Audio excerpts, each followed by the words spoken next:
فارفمت يا ربي غفار يوم سملا نوف كنت ديني دين دين درجالا أيوف أبو برادو إلمان برسيسي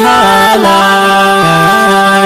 وقاسي سلا چوتو ربين قدان سيفتولا جنة ساسن كيسا بوتا غاريسي بلا وقاسي سلا چوتو ربين قدان سيفتولا جنة ساسن كيسا بوتا غاريسي بلا يا أبا هونا داغي غافلان سيف قباتي nutiin kun barhamaanus barilmaanuu maqeeti akkamin nun barsiisin meedii rabbii guddaati ifiifis kan baraatin ilaangaa arraati me akkanaa yoo duune du'a kabeeyladaati maal deebisuudha teenya guyyaa qiyaamadaati me akkanaa yoo duune du'a kabeeyladaati maal deebisuudha teenya guyyaa qiyaamadaati. yaa ilma koona dhaagayi dhaamsa kan koo sirreetti barumsi kan bareefu maal godhe yaa mucaatti ijaan laaltee nagaartu sa ilma naa baluuti asuma keeysa jiran kan fayyadin humaati ilmaan warra abaalu laalladhume sirreetti biyya alaatan baate shaatirummaa isiiti maallaqa dachi guute achi asergiteeti atiin guyyooniif taate ilmoo faayidaati maallaqa siif ilaala deemi karaa suudiiti atiin guyyooniif taate ilmoo faayidaati maallaqa siif ilaala deemi karaa suudiiti faarfamte yaa rabbii gofaaru yoomuu simmala nuuf kannite diinii din diinum darrajaala ayyoof abboo baraadhu ilmaan barsiisi haalaan waggaasi sillachuutu rabbiin guddaan siif tola jannata saasan keeysa bootaa gaarii siif bila waggaasi sillachuutu rabbiin guddaan siif tola jannata saasan keeysa bootaa gaarii siif bila narraa hin jarjariini obsaan narraa caqaasi namni humaan baraatin hamtuuf toltuun beekuusi ilmaan warraa baalu maal godheef mee barumsi kun jecha wallaalaati abbaaf irraa lakkisi garii namaa shayxaanaa tu jalliseetti dhiisi malee bardiinin keenya milkii har'aaf baruusi yoo har'atiin baraatte barsiiftenuus ilmiisi asittillee duniyaan guyyaa boruu firdaasi akkam jeetiniima mee gammachuu gaafaasi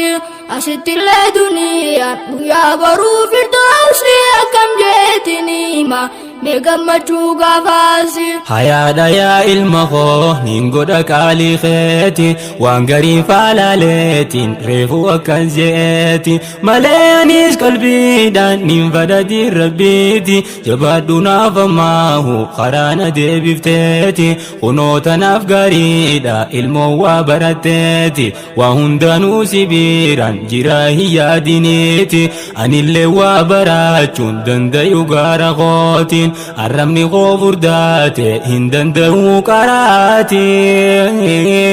si barsiifadheetumaan hanga ati fixuutti suuma jalaan hin seena anis jannata saati si barsiifadheetumaan hanga ati fixuutti suuma jalaan hin seena anis jannata saati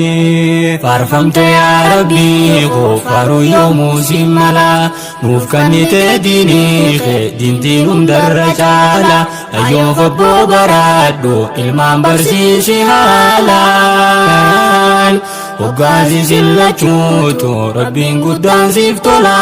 jannata saasan keeysa bootaa gaarii siif bila waggaasi sillachuutu rabbiin guddaan siif tola jannata saasan keeysa bootaa gaarii siif bila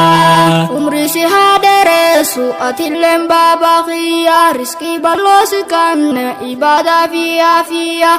ilmi si haa barsiisu atillee rabbiin kiyya arrabni koo furdaate jechuu sandhiisi haayaa hoggaa haadhaa mammaadi wajji haasoytu caaya hoggaa salaana soyta eenyumaatu si gaaya yeroo garaatti qofa kan diddu kuni haayaa sobaaf irratti dhiisi baradhu baabaa kiyya anaafatis qofaadha gaafata rabbiin kiyya na barsiisuu qofaawwa jannatan seentu caaya atis yooniif baratte gabbarte rabbii kiyya rabbiin sumaaf rahmata milkoyne baabaa kiyya umrii tantee laali'ini osooniif qabdu fayyaa kitaaba kee furadhu kara sheekota biyya umrii tantee laali'ini osooniif qabdu fayyaa kitaaba kee furadhu kara sheekota biyya yaa ilma koo wallaahi waan biraatu na kaafte waniinan sossodaadhe hundanarraachi dhooyte ammumaa lubbuunto akkaan qaraa ufeete yoo sheekaatiin qabna numaaturraa hifaate ka'eetiin itti deema na sente an dubbinte haadha mamma kiyyaatis kophaadhaan dhiisa seete fuudheetiin ichi geeysa haa qaraatu gallaalte yeroo ati qoboodan fixee isinis fitte ati duraanu sheeka nu hunda sheekan goote yeroo ati qoboodan fixee isinis fitte ati duraanu sheeka nu hunda sheekan goote faarfamte yaa rabbii koo faaruu yoomuu si mala nuuf kannite diinii kee dintii hundarra caala ayyoof abboo baraadhu ilmaan barsiisi haalaan hoggaasi sillachuutu rabbiin guddaan siif tola jannata saasan keessa boota gaarii siif fila hoggaasi sillachuutu rabbiin guddaan siif tola jannata saasan keessa boota gaarii siif fila jannata saasan keessa boota gaarii siif fila jannata saasan keessa boota gaarii siif fila